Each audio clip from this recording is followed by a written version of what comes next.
Good morning everyone. দেখতে দেখতে কিভাবে যে 4 দিন পেরিয়ে গেল আমি তো নিজেই বুঝতে পারলাম না। আজকে চলে যাব, তাই একটু তাড়াতাড়ি ঘুম থেকে উঠেছি। ঘুম থেকে উঠে ফ্রেশ হয়ে নিলাম, আর এবারের মতন কফি খেয়ে কফি কাপকে টাটা করে বেরিয়ে পড়লাম।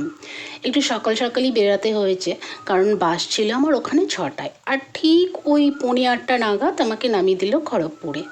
আর এই দেখো চলে এসেছি কোয়ার্টারে। ঘরে এসে দেখি ঘরের অবস্থা তো বেহাল। যদিও আমি ঘরে কোথাও যাওয়ার আগে ঘর দুয়ার পরিষ্কার করে যাই, তবুও তো 4 দিন অফ ছিল, একটু পরিষ্কার করতেই হবে।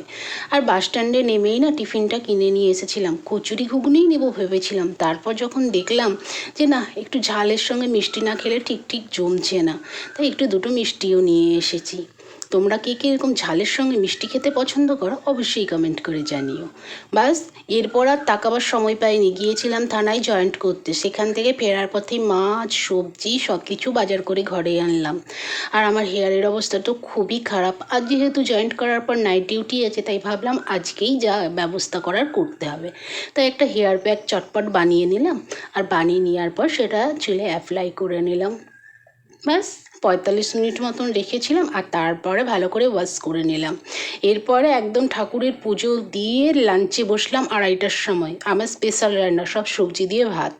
আর দেখো হেয়ার ওয়াশের পর চুলটা কতটা গ্লো করছে। তবে আজ আসি, টাটা।